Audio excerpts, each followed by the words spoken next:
It should be fun for you. It should be fun for your dog. And so sometimes that's the problem, is the training doesn't feel fun to them. And so then you need to find a way to help them past that, figure out what's in the way. Because if it's not going well, it's not fun, you don't want to do it. And so maybe the problem isn't them not wanting to do it or not having time, it's that the training itself is a punishment. And so you need to change it. You need to change the training to be a reward. And I know that I've gone through periods with my dog when we're training a behavior that for whatever reason is hard for him.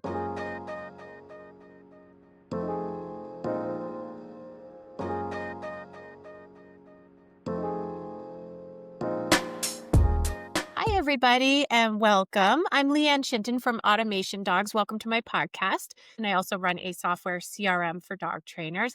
And today I'm going to be speaking with Chelsea Walsh from Rocket and Rover. Welcome, Chelsea. Hello.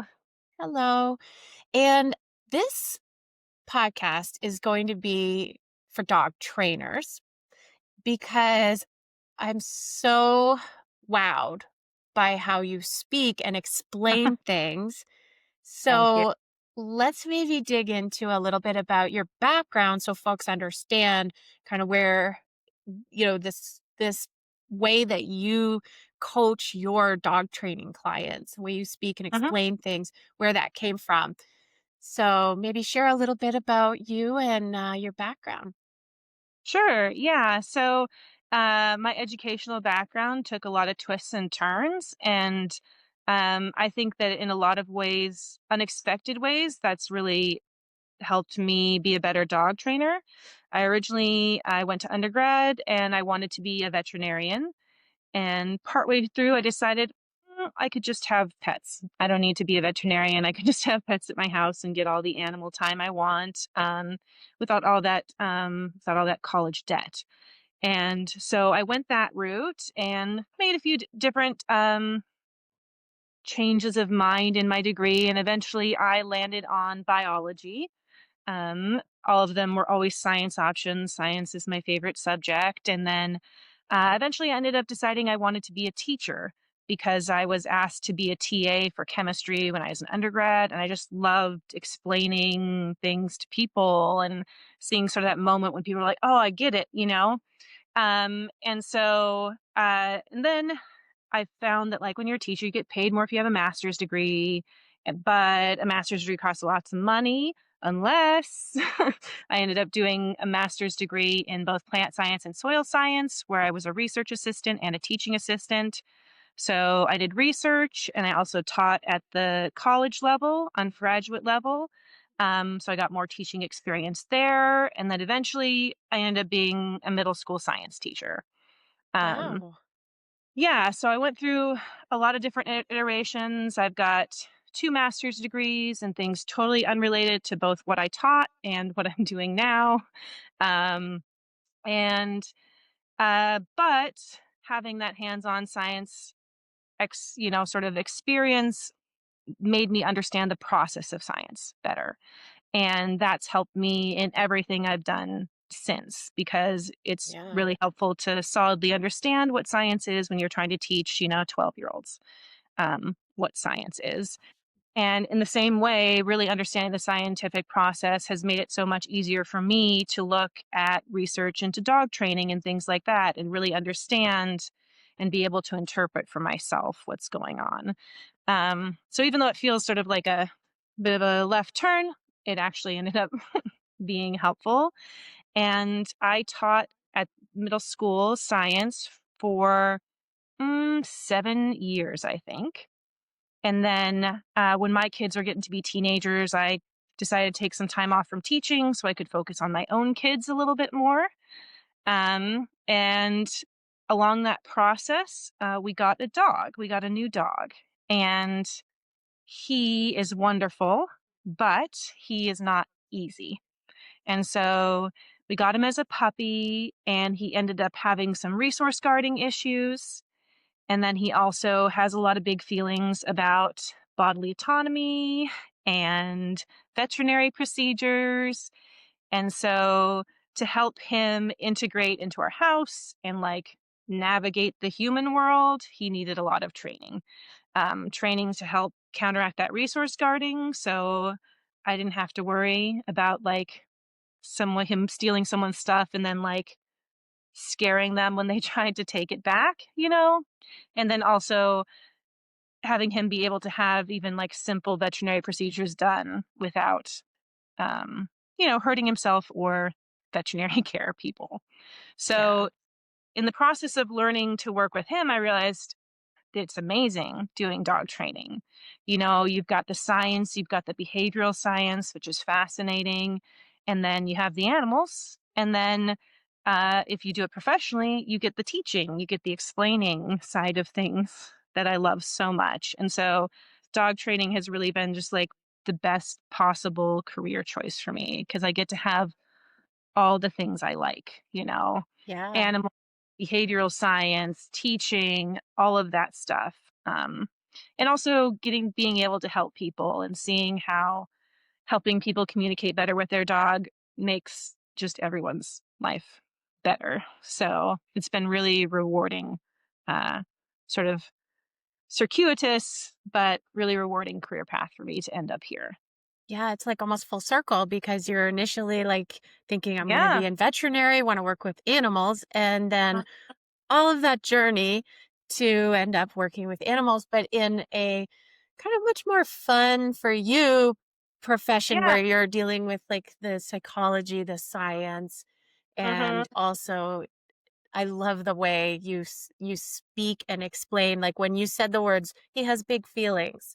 That is just great. And it makes people Yeah. smile. And it's a nice way to say, like, you know, it's a fun and it's a nice way to say something that could be said in a very sciency or, you know, technical way. Yeah. Because there's lots of ways I could say he has big feelings. I could say he attacks people when they try and take stuff away from him. I could say, all these different ways. But I part of teaching science was learning to explain things and put them in a way that was approachable for kids and fun for kids, but didn't lose any accuracy, right? Because Yeah. it's so easy when we're simplifying things to also make them so teaching middle school, I learned to frame things in a way like that that's approachable, that's fun, but still accurate. Something I see a lot is in kids' sort of science is that things have been simplified, but also to the point where they're really not quite right anymore. And most people would never know it, but it bugs me. So I got a lot of practice doing that. And I like to make things fun and approachable too, just because I think that the way we explain things and the way we frame them can affect people's mindset as they approach it, right? If you say your dog has big feelings, it puts you in a position to empathize with your dog Mm. and see that this behavior that's maybe very stressful and scary for me is also stressful and scary for him, and that's why these behaviors are happening. It's not something he's doing to me, right? It's something that's happening to him and we have to work through together. I like to find ways to explain dog behavior to people in a way that helps sort of promote the mindset of looking at it from the dog's point of view also, um, because a few reasons. One, it's kinder to the dog when people are approaching it that way, but also it's kinder to the human because if I approach this from this is something my dog's having trouble with, I'm not as upset as if I'm like, why is my dog behaving like this way? This is really stressful and scary for me. I just want them to stop. If I have this understanding and this empathy with my dog, it's still stressful, but it's no longer something where me and my dog are in an adversarial relationship. Hmm. Um, and so putting it so that, people are on the same team as their dog, I think is really helpful for moving that forward. Um, so, yeah, so that's why I use things like, your dog has big feelings when this happens, or, they have bodily autonomy, right? Or with resource guarding, they it's a very natural behavior where a dog Yes. wants to protect what it has. We could do the same thing. If someone came up to you and kept stealing your stuff, pretty Yeah. soon you'd Okay. get grumpy. It's definitely happened for me with like my kids. I've got some sort of snack I'm eating, right? And they just come and keep eating out of my bowl. And after a while, I'm starting to snap at them when they come to take more tortilla chips out of my bowl because that's my resource. And I went and put it in the bowl. They can get their own crackers. So, That's a great example though, because I'm not a sharer. And yeah, I'm mhm, like, no, don't touch my food. So I think that that is something a conversation to have with a client with resource guarding so they can put it in a bit of perspective to have a bit of respect mhm, for there. My dog's not completely broken. no. We just need to have some good understanding and also respect for Yeah, what's happening too. absolutely. Perfectly normal really. Um, so then it's not how do I make my dog stop this? How do I make them learn to put up with it when I take stuff away from them? Instead, it's teaching them that, like, it's only good when I walk towards them when they have the resource that have that positive association. So when they have their resource, I'm not coming to take it. I'm coming to add something good, or I'm Yeah, coming to save them. And I think it just also sort of understanding that sort of background level thing allows people in the moment when things don't follow the script to improvise because they understand the nuts and bolts a bit more. Or at least that's how I work. I struggle so much to follow a list of steps if I don't understand why those steps are there. Once I understand why the steps are there, then when inevitably my dog does something different that's not on the steps, it's so much easier for me to improvise and work with that because I know kind of what's going on, if that makes sense. So absolutely. Yeah. that's something I always try to give my clients is not just like, here's how you teach a dog to hand target, but here's why we're doing these steps so that when maybe your dog refuses to touch your hand with their nose, you kind of know what are the things you can try next to troubleshoot that without getting stuck. Makes sense. Now, one thing I wanted to share is my mom, she's a teacher. She's a retired teacher now, but that is one hard job. So more power to you. She came home crying many times. It is Me a too. very hard job. Yes. And I hear this from dog trainers quite often. They say things like, I'll ask them, well, who is your ideal client? And they'll say, my ideal client is someone who is motivated and wants to put in the work with their dog. And I'm like, okay, but it's your job as their coach, as their trainer to help Uh, them get there. It's just like me going to the gym by myself versus me going to the gym with an okay motivating coach versus someone who's really going to train me and motivate me and tell me what to eat and all of that stuff. So that's something that it is our job to coach the people. And a lot of dog trainers get into this because we love dogs and we only love dogs, but there's a huge part of training people. Now, if I had to do it all over again, 17-year-old dog trainer going out there, I was like, dogs, dogs, dogs. I want to learn all about dogs and behavior. But I really wish that I put in more effort to learn how to coach people. That came sure. over time, but I'm no Chelsea. So that's why we have you here today. So I just love to get your thoughts on that about that it is our job to coach the people and they shouldn't really come to us ready to be coached. We have to help them along. Yeah, absolutely. And that's one thing I've loved about becoming a dog trainer. And I did my certification through the Karen Pryor Academy. And doing that, I learned so much about behavioral science and positive reinforcement training. And what I loved about it was learning that made me better understand why some things work in teaching and others don't. And it really helped me see these connections between teaching humans and teaching dogs, and that anytime I think that you add another species to your repertoire that you're teaching, you become a better teacher.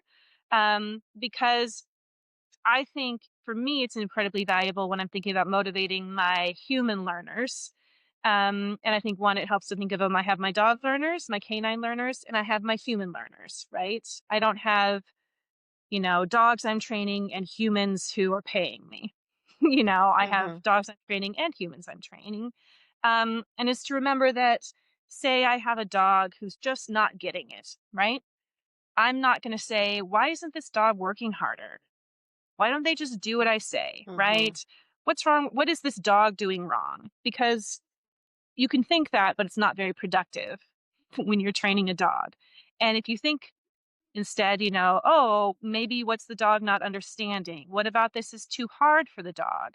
What maybe skills are they missing that they need before they can move on to this one? If I think about all of those things, which I think most dog trainers are regularly thinking about, right? If you apply those things to your human students also, then you can think, okay, what maybe are they not understanding? What skills maybe do they need? Maybe their timing isn't there yet. And I need to go back and they need to practice their timing. And that's why they're not progressing with this dog training.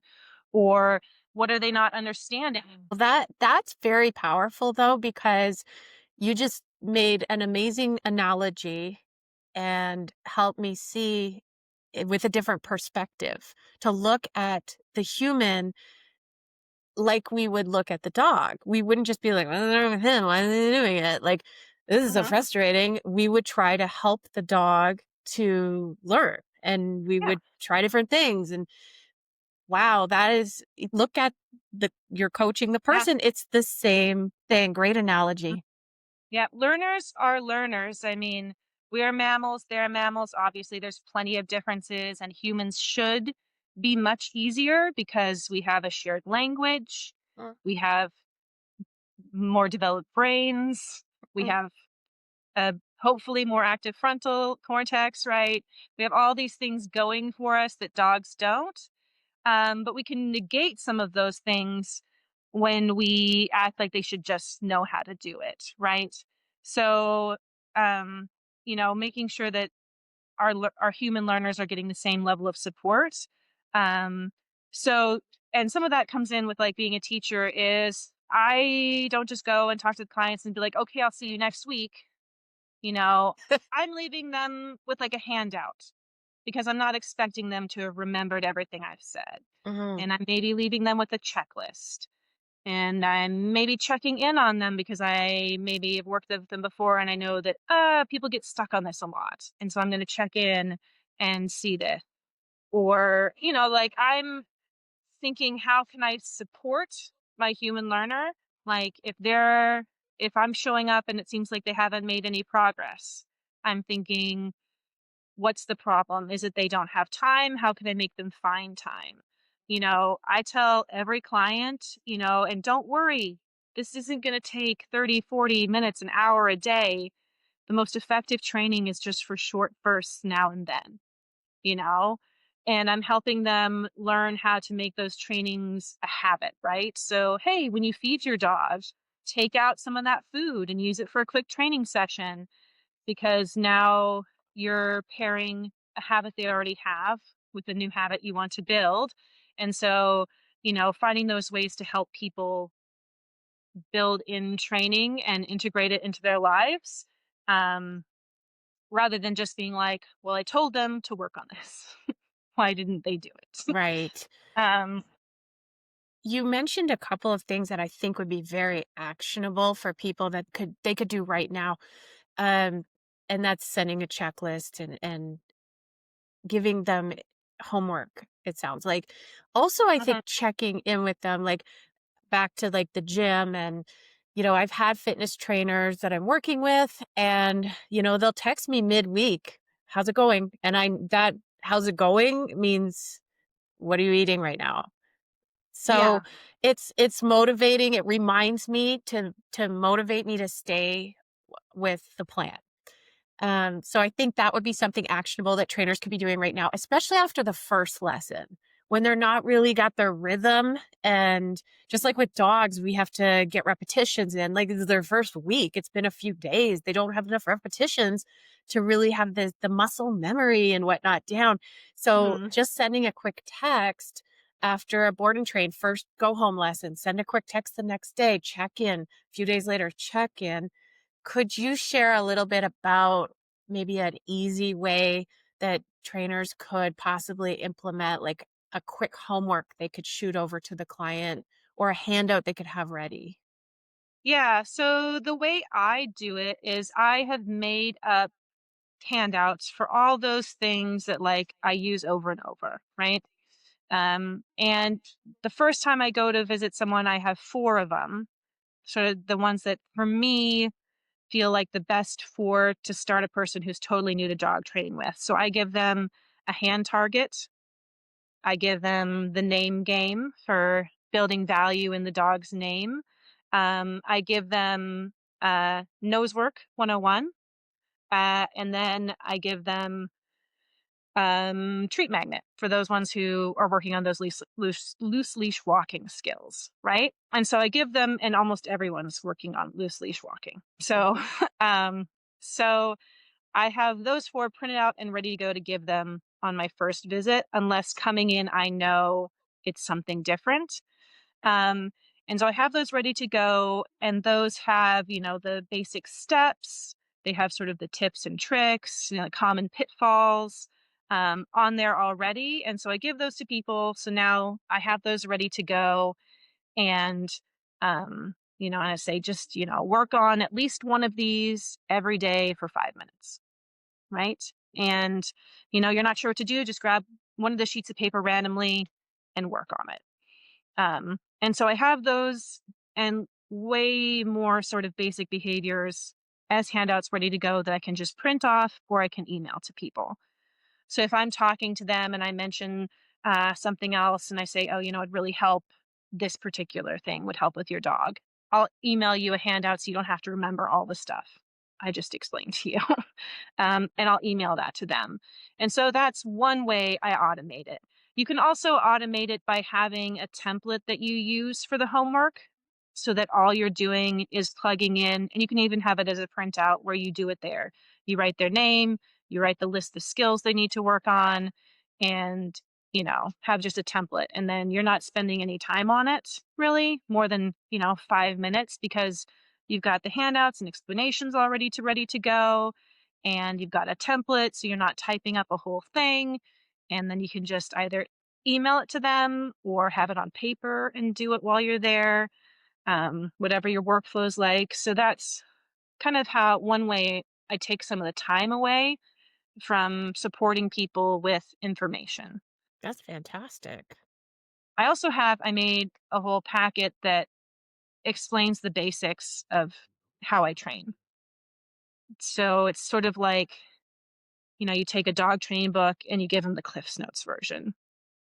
And then they also have that for reference that has just a lot of the reminders, it has a little section on enrichment and how to provide some enrichment for your dog. It's got um, one on, making sure your dog has enough sleep and they're, you know, getting enough exercise, but not too much exercise, and all of Hmm. these things that need to come so that the dog's ready to learn.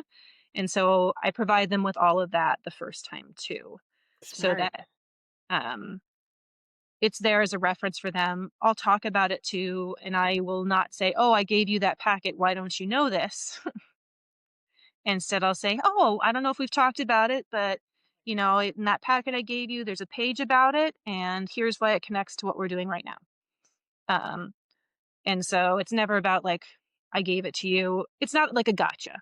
It's not like I sent you this homework, so now I expect you to have done it. Instead, it's more of I'm sending you this homework because I want to increase the chances that you do it. I'm setting up that Hmm. antecedent for the behavior. And then the nice thing is that when they make progress with dog training, that's reinforcing, right? I don't need to reinforce them. Making progress with your dog is so reinforcing in and of itself. That as Yeah. long as you set it up,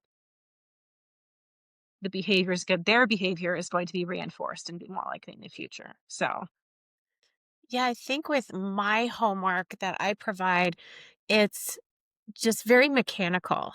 And it's like, okay, well, this is what place means, and this is mhm, why we use it.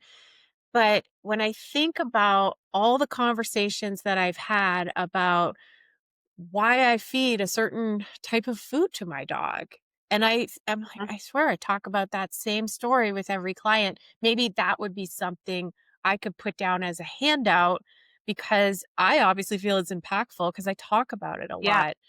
And it might be about calming techniques. It might be about, you'd mentioned something about like, don't play with your dog too much to where you're creating a dog that's in a hyperactive state of mind all the time. yeah, So having a handout on that about like, for me, if clients are like, I don't want him to be so crazy, he's parkouring all over around the house, stop playing tug of war and ball with them in the house, keep that for the backyard.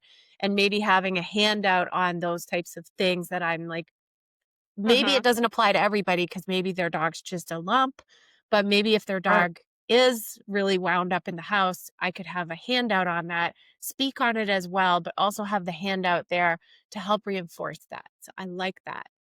Yeah, because we're throwing a lot at them when, Yes. especially my first time I'm there, I'm throwing a lot at them. Um, because I personally feel there's so much that it's helpful to at least have heard before you get started. Sometimes maybe I overwhelm people too much. I don't know. Still working to find the right balance on that. But generally speaking, most of my clients are happy to have gotten all this background knowledge because it puts it all in perspective. And so, yeah, let's see, I include um, sort of an introduction and what to do, some resources for like, like, hey, if you're reading this and you're stuck, call a dog trainer. Like, that's a great way to, like, get past a stuck point.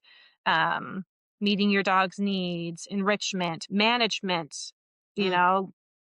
I had one client who was really tough 'cause, when he would take his dog outside when his wife wasn't home, and the dog was much more attached to his wife, the dog wouldn't come back inside until his wife came home. So he would sometimes have to call his wife home from work to get the dog back in the house, right? And so I was like, what if you fence in part of your backyard so that you can let the dog out to use the bathroom, but they don't have, because he had a very large property, right? That the dog was free roaming on. So the dog would go off in the woods mm, and would not come back. And, teaching that recall isn't like an instant process. And so I said, what if you, fence in a small area and then you can, uh, get your dog back without your wife having to come home from work. And he's like, I hadn't even thought of that as an option. And so sometimes that management doesn't even occur to people. And so I throw that in there because so many things you can get sort of like some instant relief with a little bit of management. A little prevention goes a long way. So I throw that in there. And also, I'm a positive reinforcement trainer. So treats play a pretty big role in training. And so I also give people tips for like, what kind of treats? How do you yeah. stop your dog from getting fat? And also that reassurance that just because you're training with treats now doesn't mean you'll have to be a treat dispenser for the rest of your dog's life. Yeah, that's a good handout because, yeah, I use treats as well. And they'll, commonly ask, well, I'm going to have to use the treats or tools too. Am I going to have to use the tools for the rest of my life? Maybe having a handout explaining, that. So, Yeah. yeah. So I include some of those things, those common things that sometimes people even don't think to ask. Mm, And so I might not talk with them about that first day. And so I throw all of that in there, you know, I throw all of that at them. And then I know that they have all this and I can refer to it. And um, I find that, it really helps people put things in perspective and I, like a lot of frustration.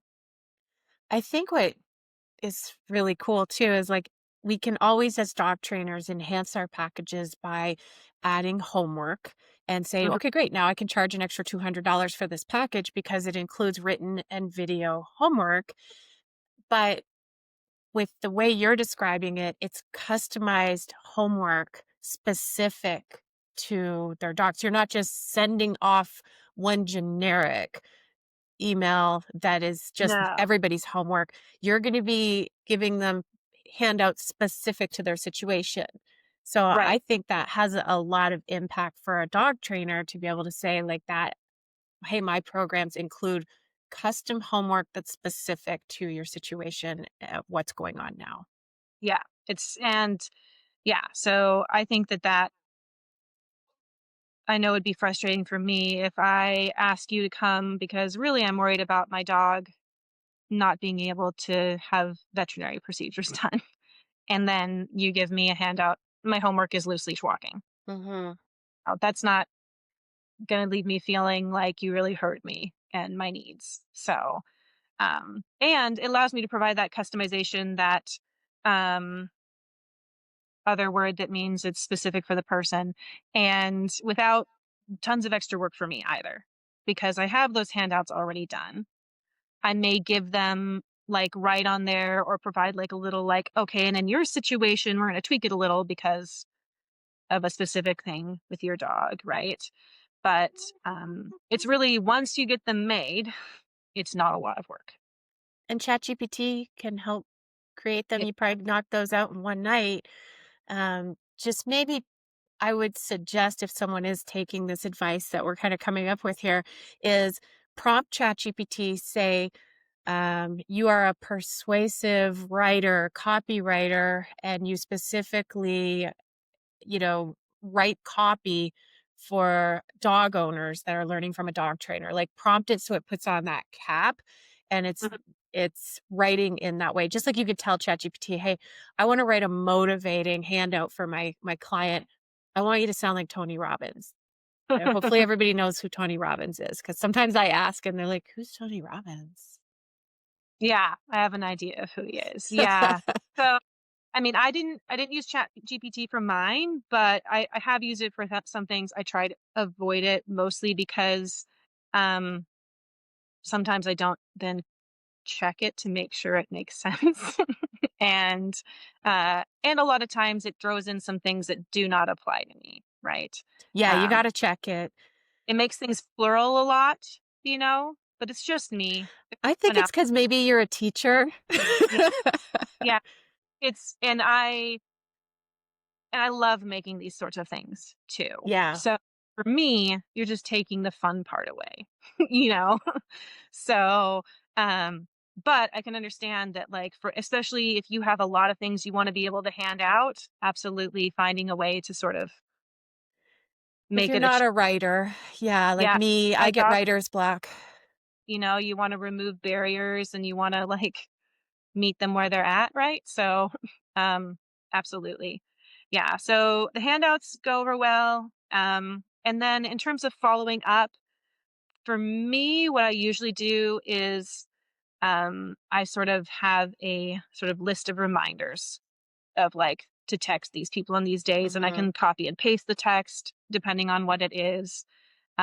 And I use that. Or for some people, an email is better. It really depends on the some of my clients are older and not super into the texting. So, I use emails or Yeah, I think maybe adding it to the calendar, mhm, saying, "All right, Wednesday, check in about this."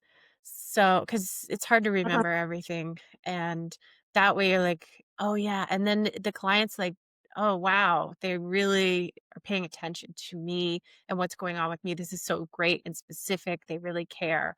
So, yeah, maybe just add it to, like, the top of your calendar where it won't bog down your calendar as an appointment and it's going to get in the way and show conflict where you could be right. booking appointments, but just like at the top or something at 3 a.m., throw it on there so you remember that that day you have to check in with the client.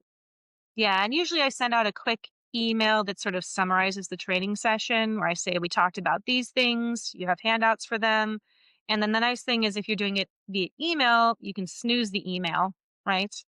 And Mhm. then the email pops back up in your inbox, you know, again. And then you're like, oh, that's right. I snoozed it because I want to follow up. So it's another Yes. I use to do it. So yeah, I think that's how I use handouts to support people in their dog training. And I try and keep them pretty short. They're not supposed to stand alone. There's not I think I at first I had these really extensive handouts that were like I could give someone who I'd never talked to before and they might be able to teach their dog this, but I realized that that's not how I'm using them. I'm giving to people who I already talked to, I already showed them, I've worked with them. They just need these reminders for later on. Like Uh, bite-sized pieces. and it makes Yeah. much more usable. If Skimmable. Yeah. you text, I'm maybe not going to read it. Yeah, You know, like, and you want with text, you want to keep it to like under 160 characters, something like that. But yeah, email too, maybe bite-sized pieces.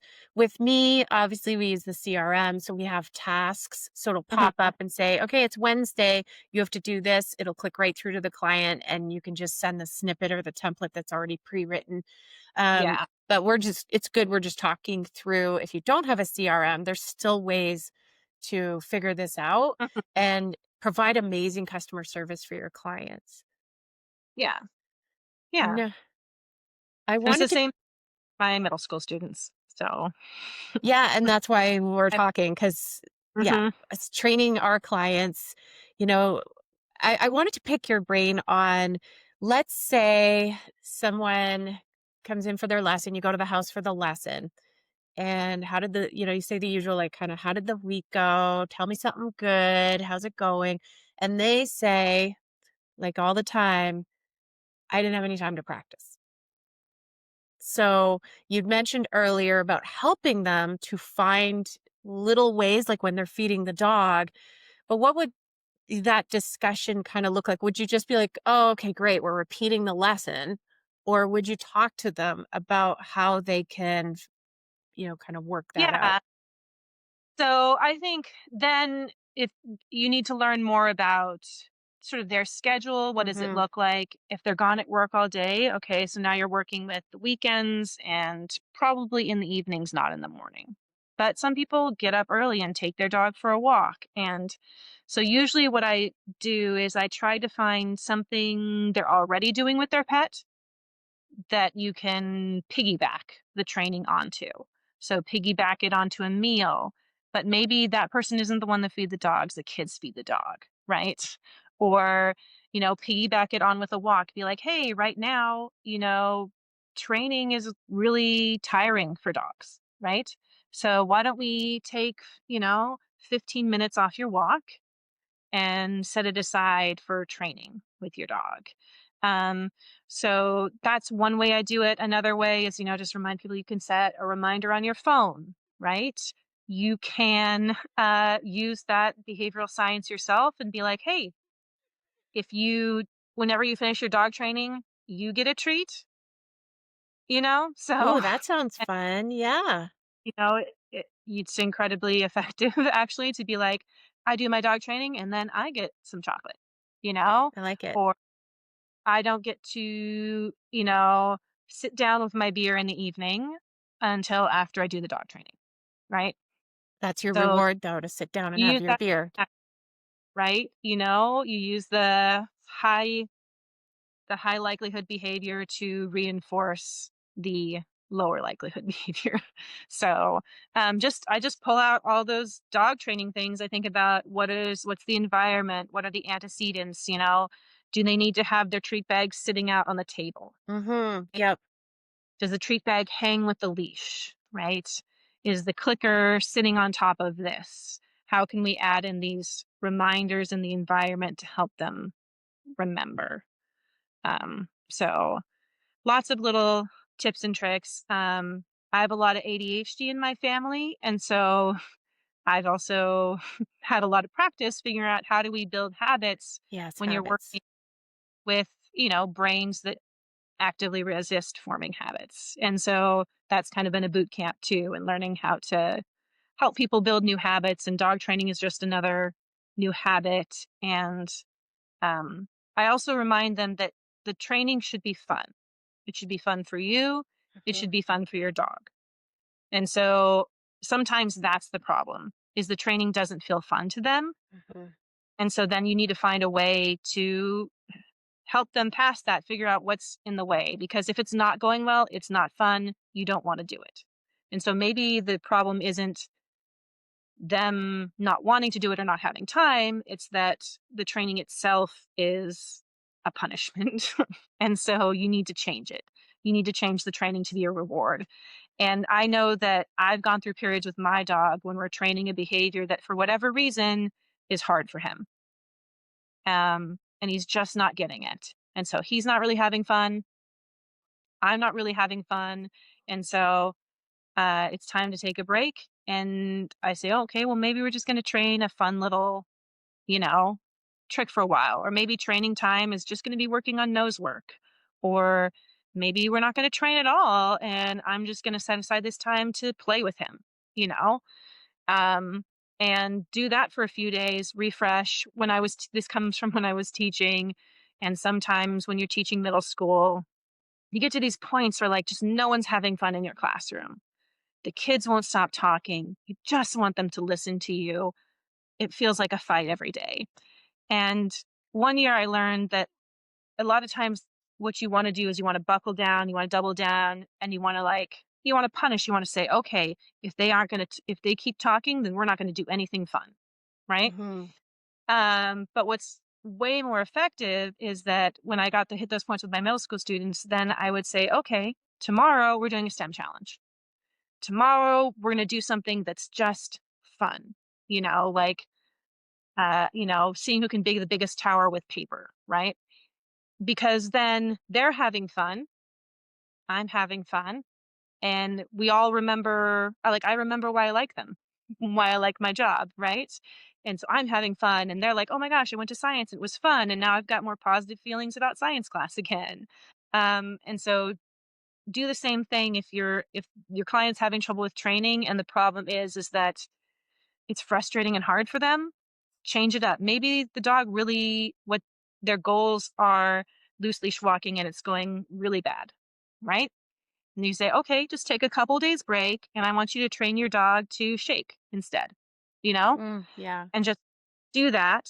And it's going to be fun. It's a fun trick you can do with your dog, and then also your dog starts learning again, like, oh, when we're doing training, it's fun.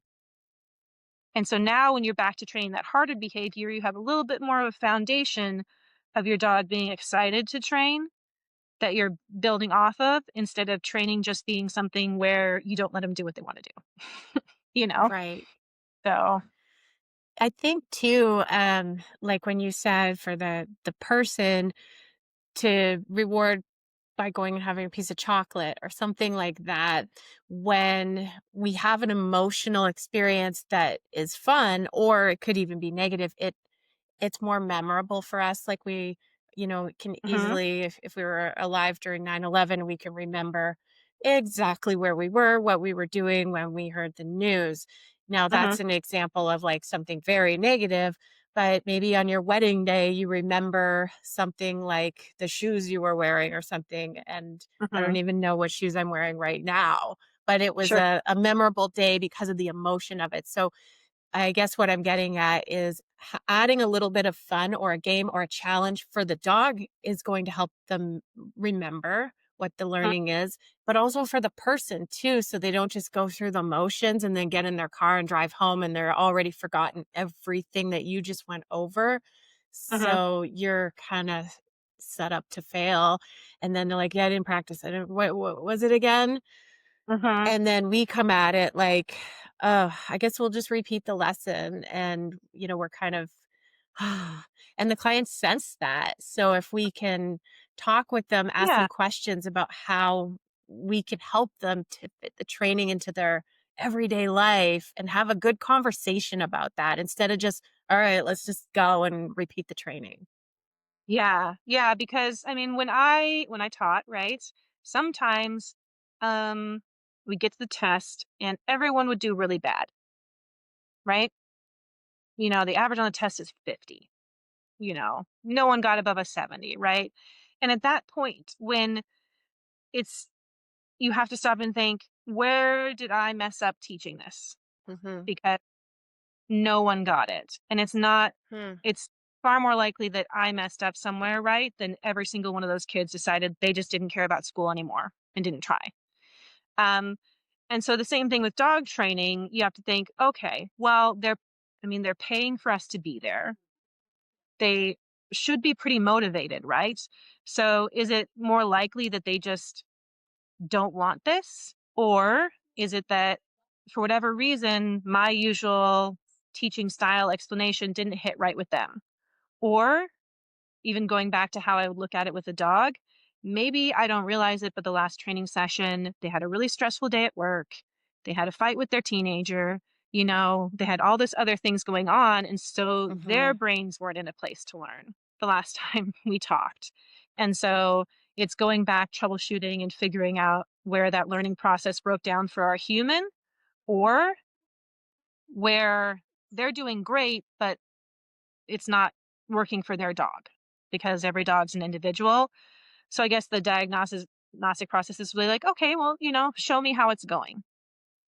And then I can see if, okay, they seem to be doing everything right and it's just not working, or they're doing everything right and it's working, but maybe they're just not finding time for it.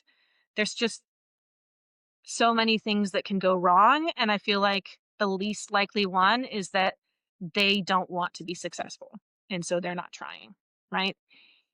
So finding the explanation that's more likely that, they didn't understand or the dog isn't understanding. I have a friend whose dog, my dog loves sniffing for stuff. It's his favorite thing in the world. He's still resource guard sometimes, but he'll give up anything to play find it, right? Because it's the best thing in the world to him.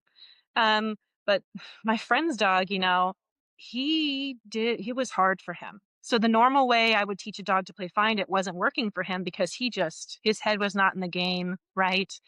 You'd drop a treat in front of him, be like, find it. And he'd be like, I don't know where it went, you know? Yep, I've seen those. You had to really baby step it for him because for whatever reason, he just wasn't getting it. Yeah. And so it's a lot of diagnosis rather than blame, I guess. I just shift my mindset to like, what are they doing wrong? To like, what's the problem in our learning process? I didn't do anything wrong. It's not my fault, right? I did my best. They didn't do anything wrong, right? So just how can we work together to fix the problem? Excellent. Yeah, it's given a new perspective, I think, too, just like considering, hey, the dog's not learning. And we Uh-huh. always look at that, but yeah, the person isn't learning. We've got to figure a way around that. Now, in the beginning, or throughout this conversation, you've shared about some analogies. Um, would you be able to share a little bit about some common questions maybe that people ask you about, like, hey, my dog is hyper, or my dog is reactive, my dog isn't listening. What Hmm. would be some responses that you would commonly have to help connect with people and help them understand a little bit of what you're trying to tell them so Sure. they absorb it? Yeah, I love analogies. Use them a lot teaching science. They're great for complex concepts. And so one that I just used recently was someone who, their dog knows sit, right? And so, but then when they go outside, their dog just doesn't listen to them, right? And so I said, well, it's kind of like how to do algebra, right? When you're in the classroom, the teacher gives you an algebra problem, no problem, you can do it, right? But then now you're at a pep assembly with a pizza party, right? And now they're asking you to do algebra. And that algebra, somehow you can't do it now, right?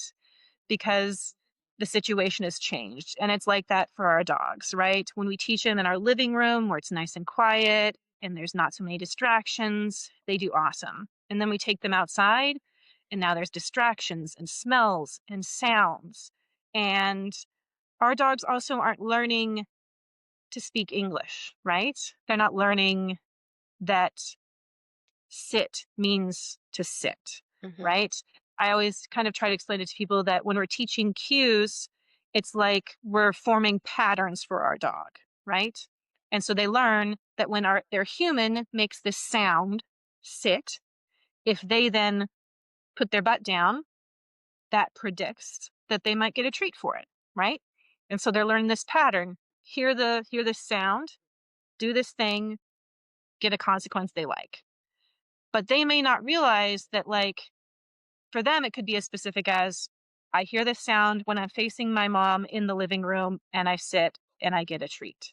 They might not realize that they can do the same thing outside and it'll work, right?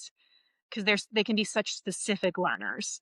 And so, sort of use this, get people in the mindset of cues or patterns, kind of use that analogy to help them understand why, if our dog's not listening, it could be that the pattern's not matching, right? Or it could be that the environment is too distracting, right? Now Hmm. they're at the party and you're asking them to do calculus and they're really not ready for that. Or just this idea of, like, we break it into baby steps. We don't teach kids calculus. We teach them to count, and we teach them addition and subtraction, and we teach them multiplication and division, and we keep moving up through these steps and we gradually make it harder. We don't just skip to the end. And so it's the same thing when they're teaching the dogs. They should think about, how do I make it really easy for them and then gradually make it more difficult. Just like human learning math. Yeah, that's a good analogy. Yeah, kind of like skipping all the grades, just going from kindergarten to university. Yeah. It doesn't work. You wouldn't do it, right? And so helping them, giving analogies too that they would hopefully have had experience within their own learning, you know, Hmm. oh, you're right. That's not a realistic expectation, you know. And so, putting them in that sort of analogy is a common one. I'm trying to think. I use analogies a lot when I'm talking about, like, counter conditioning, or talking about teaching someone, like, I may not like country music, right? But if every time I heard a country song, someone gave me $100, I'm going to start really looking forward to country music coming on the radio. I still may not really like it, but I'm going to be happy that country song's playing, right? Ridiculous good. And so that's what you're trying to do with counter conditioning. You're trying to teach them that this thing that they're maybe not sure about, maybe they don't like it, but it predicts something good is going to happen. Ye- So, Excellent. That's an excellent one. Do you have any other analogies that you could share? hmm, I mean, probably they're like my favorite thing. But do you have an example of something that you've I'm applied? I think like reactivity, not listening. Those are like some common things that people say. Mm-hmm. Um, Sure.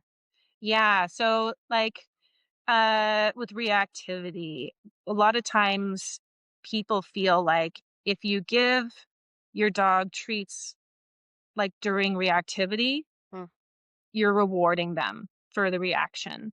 And so I use the analogy that if you take your kid to get their flu shot, right? And they're really sad and it's really scary for them. And so they're crying and they're fighting and there's stuff like this. And then afterwards, you give them like a sticker or they get a lollipop, right?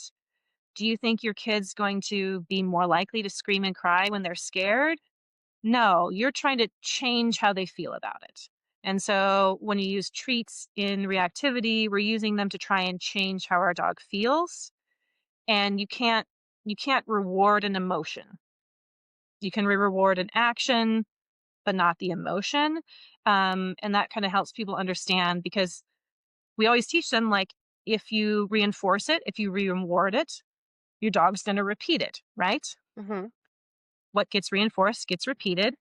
So it would make sense that if I reinforce their reaction, they're going to be more likely to react in the future.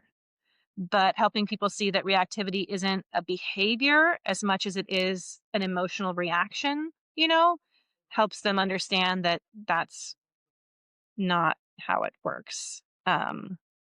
And then stubborn is another word that Oh, people like yeah. dogs. Yeah. Uh, I mean, I've used it too, right? Because it just feels right, especially when you're talking about, like, say, maybe like a husky or something. You're like, oh, those dogs are so stubborn, right? Um, but, I always try and explain to people that stubborn isn't really a dog thing. Dogs don't do stubborn, right? That's a very human, that's a complex emotional behavior that dogs don't really do. Sort of like, 100%. right? Dogs don't do respect. Respect is a very complicated human emotion. Um, so your dog isn't disrespecting you, right? There's something else going on. Your dog isn't being stubborn. If I asked you to go clean up all the dog poop in my backyard right now, and I told you I'd give you $5 for it, and you said, no, I'm not going to do that. Are you being stubborn? No, you're just you're just insufficiently motivated, Right. right? And sometimes our dogs are also insufficiently motivated, Right. right? Yep. Uh, or they're distracted, right? Yep. If my kid's in the middle of playing a video game, they've got their headphones on, and I go in and I'm like, hey, take out the trash, and they don't take out the trash, I don't assume they're being stubborn. I assume they're They're distracted. distracted. Excellent. And Yes. when your dog is stubborn, it's because either they're undermotivated, right? Mhm. And- Or there's something that makes it hard. They're distracted, whatever it might be. And so you need to either figure out how to up that motivation or train them more so that the pattern is strong enough to overwhelm distractions, right? Um, so add more training, add more practice so that then when those distractions are there, that pattern is stronger and it can kind of override the distractions. So I try and move people away from words like stubborn or they need to respect me or things like that and help them see that that's not really how dogs work. Yeah, and I like the analogy too of the kids playing video games and you're trying to talk to them. If I asked you to go pick up the poop in the backyard, those are great analogies that people can relate to. Uh-huh. You were speaking about habits earlier. Have you read Atomic Habits by James Clear? I may have, but it was a while ago. It's like my favorite book. I've read it twice. I don't read. I listened to it twice. Uh-huh. But yeah, that book would be one that I would recommend to help us create better habits for our life so that we're taking more action in ourselves and our businesses and things like that. But I might read it again and try to think from the client's perspective of how I can help them and motivate them to incorporate these new habits. I like the tip you gave of like put the treat pouch out on the counter, hang it with the leash. I do that with Mhm. my vitamins or my, Yeah, nighttime tea. And I'm like, make sure I drink that every night. I put it on the counter and it's yeah, just in front of you. So trying to retrain or, create these habits, that might be a good yeah. book to lean into a little bit, see if it could help. Yeah, yeah. I don't think I've read it, so I'll definitely have to look that up It's because really good. helpful. And I think there's a lot of books like that where you can think it's a good exercise to say, okay, think about this as me, as my personal life. Think about it as my human learners, but then also think about it for my dog learners. How do I help them build habits, right? That's what we're doing in training is we're Mhm. teaching them habits, we're teaching them muscle memory, we're teaching them new patterns for behavior. Um, and so kind of is great mental exercise too. Or I don't know if you've read the book Don't Shoot the Dog. Yes. Yeah, I love it. And I read it and I was like, oh, I wish I had read this before I had children. You know? Yep. Oh, like it's not a parenting book. But there's a lot of similarities Oh. with housebreaking and raising Ah, puppies and to raising children. So yeah. yeah. Especially if you have, your kids are stubborn, right? Mm. Like, is your kid really stubborn or are they struggling? Right? Mm, You know, my kid was diagnosed with ADHD, and it made everything make so much more sense, you yeah, know? So, where's the struggle coming from? Rather than assuming worst intentions, I guess it's assuming best intentions and then supporting people. excellent. Well, I think we're almost at an hour here. Is there anything else that you'd like to share? Mm. I know we talked about so many good things. I'm always so excited to talk about the connections between teaching humans, teaching dogs. And I think my biggest thing that I wish we could all get better at is shifting the mindset. Because I think shifting our mindset to one where we're thinking about how do we support, where is the struggle, and making it about the learning process, it just removes so much stress from everybody's life. So it's not just, about being a better trainer or being more supportive. It's so much easier to be happy when you show up and they didn't do anything the whole last week. Your client has done no training. And I can either be grumpy and be like, they just don't care, right? Or Yep. what's wrong with people, right? Mm-hmm. Which I see unfortunately a lot on like Facebook dog training groups, Yep. And I can understand where it comes from. So I'm not trying to like judge people who feel that way because it's a really natural way to feel, but it's just so much less stressful to think not what's wrong with them, they don't care, they're wasting my time. Instead to say, okay, this is good to know. We're going to need to adjust our learning so that we can be successful. And then it's just a fun puzzle, right? I get to solve this puzzle of how do I help this person learn rather than feeling like my time isn't being valued. And so I think people would find that if they can shift to that perspective, that mindset, they can just be happier in their job because people are sometimes not going to do their homework. Yeah. you know, there's no Yep. magic bullet. Yeah. And maybe something to get motivated about if you're a dog trainer and you're like, oh, okay, I'll try and learn about this, teaching humans, coaching humans, human psychology. Think about sales. There's so much science that goes into car sales and Mhm, our sales. So maybe just leaning into coaching, persuading humans may help you with your sales, which will mhm. move the needle and help you make more money, but also help you with the back end when you're trying to coach the clients to make sure that they're happy, they're getting the results, you get the good reviews. So I, huge, huge part of it. And I wish, like I said, like if I was starting over again, that I put like 25% effort into learning how to coach people. I learned it along the way, but it it really wasn't something I learned in dog training school. Yeah. I learned how to train dogs there. Yeah. There's a book by Terry Ryan called Coaching People to Train Their Dogs. What? Yeah. And so I don't know if you Terry Ryan is. She's amazing. She was my instructor for my certification program, but she has some really fun books for helping people from that sort of teaching humans perspective. And so coaching people to train their dogs is one of her books. And I think another one is like if you're teaching group classes, adding sort of games into your Mhm. teaching, make the learning fun. She has another book about that. So not just games for the dogs, but also games for the humans. And games for so the instructor doesn't get bored too. Yeah, Yeah, absolutely. So yeah, I like coaching people that. dogs is a great reference if you're like, oh, I do want to, dive into this.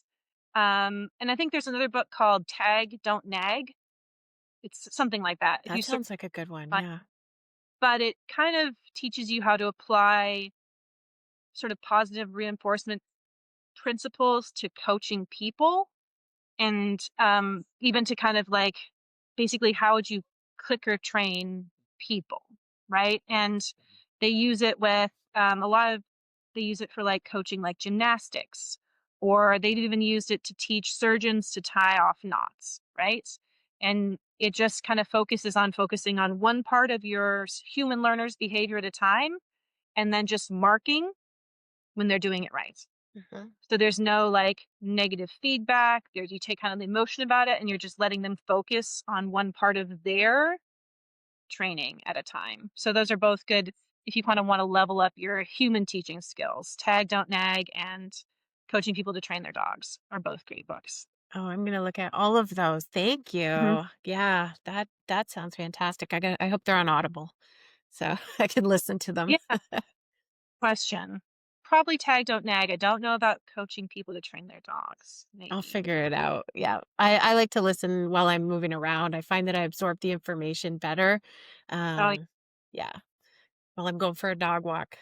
So, yeah. I read a lot of books by listening to them. yeah. So, thank you, Chelsea. This has been such a great conversation. I hope that folks have gotten a few good takeaways. I know I have with the homework, the checking in, and just all around. I've already known this, but it's our job to coach and to help them. And that's what we're Mhm. doing. We're serving these families, and we have to teach them how to train their dog. It's not just us training the dog. So Yeah. teaching them how to train the dog is something that we need to learn how to be the best at that we can to teach them. Yeah. I don't do board and train. So I actually don't do a lot of dog training, you know, Yeah. because they're in their house helping them learn how to do it themselves. So at most, I'm maybe giving some examples or getting them started, but really, my clients are doing most of the training. Yeah, and even with the board and trains, they go home and you still have to train the owner, um, Yeah. and explaining things because they think, "Hey, I brought the dog home and it's gonna be a perfect robot now," and it's like, "Oh my goodness." So, yes, maybe you'll have an analogy for that one. Yeah. Yeah. I'm sure I could come up with one. I had one client who she's like, she said something and then I gave her an analogy. She's like, "You're just so good at explaining stuff." And I was Yeah. like, "Sorry, I can't turn it off. It just, Awesome. Well, thank you, Chelsea, so much. If folks want to check out your website, it's Rocket and Rover, Mhm. and you're up in Washington, right? Yep, Washington, just near Seattle. Oh, cool. Okay. Grey's Anatomy. Okay. Yep, that's All right. Awesome. Well, thank you so much. We really appreciate it. And again, I'm Lianne Shinton from Automation Docs, and thank you for listening. Thank you for having me.